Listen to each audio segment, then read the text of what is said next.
Bali po, andito po tayo sa Barangay Santa Catalina, Atimonan, Quezon. So bali, ito pong nakikita nyo po ay ito po yung property. Nasa gitna po kami ng property. Yan, itong tindig po ng lupa po niya ay may pagkahili. At ito po yung patag po niyang lugar. Yan po. So bali, rotate ko lang po yung camera para makita nyo po yung inahunan namin at binabaan. Ayan. Ano po siya, paahon. So bali po, yan po yung binabaan po namin. Yan po, may saging-saging nandiyan po kami bumaba. Bali, ito po yung tabi po ng diversion road po ng Atimonan sa New Sigsag.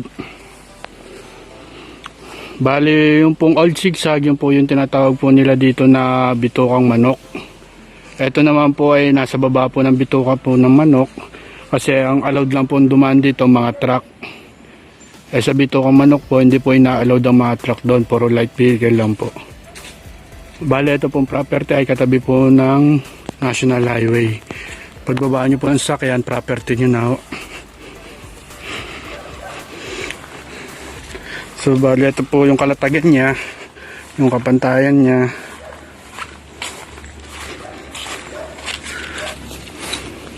Bali, ito po yung tinatawag nila itong swimming pool o palasdaan nila.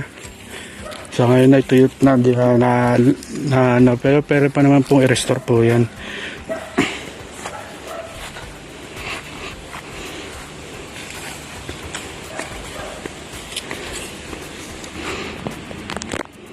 Ito pong property ay hindi naman po kasukalan at naalagaan naman po yung mga damo po niya. At papansin nyo po ay mga nakakadaan po ang tao.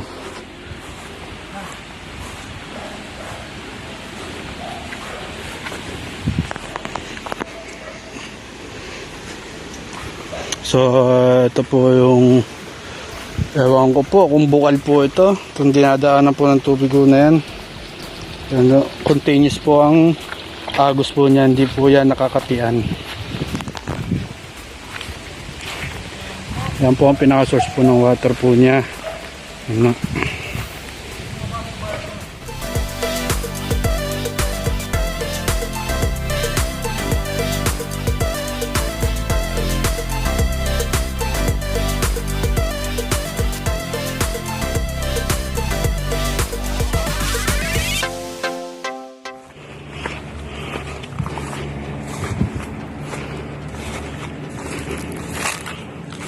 Bali, yan pong mga laman na yan, yung pong mga dilaw na dahon na yan, yan po yung bakod po ng property.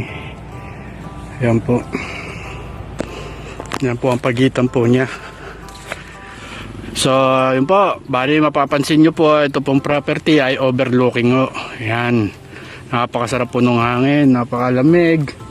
Malayo sa polluted na lugar. Pwede ang water na pinagkukuhanan dito ay nature. So nakita nyo naman po sa unang pong video kung ano po ang tindig po ng lupa ni Re. Ang kainaman lang po dito ay overlooking po at tabi po siya ng diversion po ng Atimonan. So pagbaba nyo po ng sakyan, so property nyo na po yon. Wala na po kayong lalakarin, wala na po. Pagbaba nyo po ng sakyan ay yun na po yun. Yun lang po ang kainaman po niya. Tabi po siya ng karsada ng National Highway.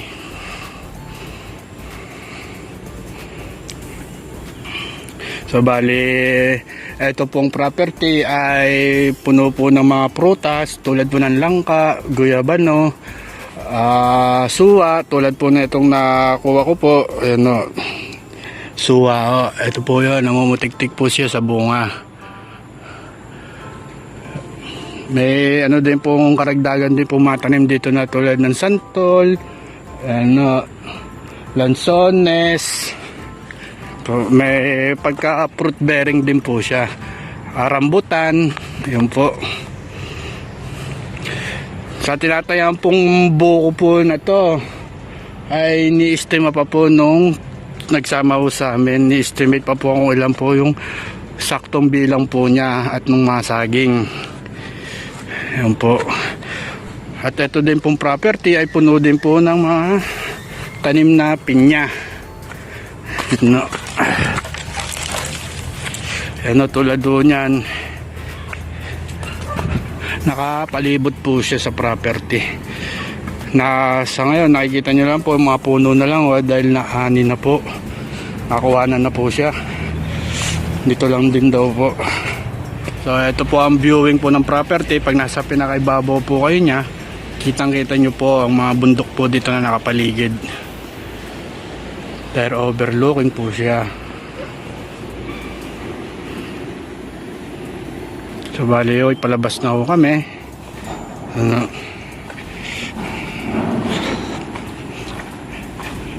sa aking karanasan ho dito sa property ho na to, di naman po siya kahirapan sa paglusong. Di naman siya yung ganong kadelikado, hindi na sinasabi natin na bangin, di po siya ganon. May portion lang po siya na matarik lang ho, pero yan po kalamitan na ganyan po. At di po siya kakasukalan. So kaya pong babain at kaya rin din pong akyatin. So bali ito po yung kable po ng kuryente, no. Yan, dito po kami dumaan at pumasok. At dito rin po kami lalabas. Yan, no. Ay, sorry.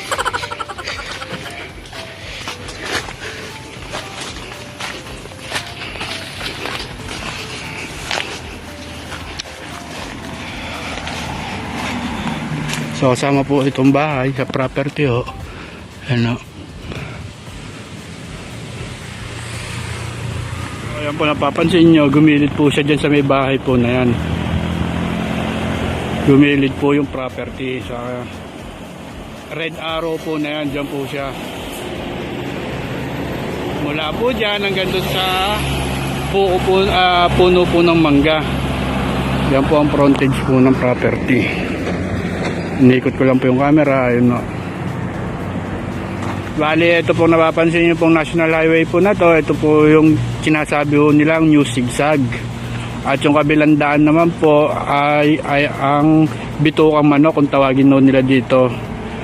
Sa ano po nila, old zigzag po. Bali, ito pong highway na to ay ang ina-allowed lang pong dumaan dito, mga truck, ayan po. Mabibigat po ang pwede lang dumaan dito. At doon po sa Bitukang Manok, ang ina-allowed lang din po dumaan doon mga light vehicle po. So bali yung property po ay sisimula po dito sa daon ng Manggahonare. Ayan po. May sukat po ito na 4.7 hektarya ang kabuuan po niya. Bali kasama po yan po. Ang frontage po niya ay nasa 300 meters sa highway. Bali, ito pong mga property na, bali ito pong mga nakatayo po na to ay may usapin na po sa mga may-ari. Sa may-ari. Ano, okay na po ito at wala na po magiging problema at nakausap naman po nila ang bawat mga nakatirik na bahay dito. Yan, may usapin na po sila sa mga sa may-ari na ito. Baliw ang magtatapos ng property po niya ay napapansin nyo po yung sa may truck po na yon, yung tricycle doon po. So doon po magtatapos po yung boundary po ng property sa ano na yon, tricycle po na yon. Yan po ang frontage po niya dito sa highway.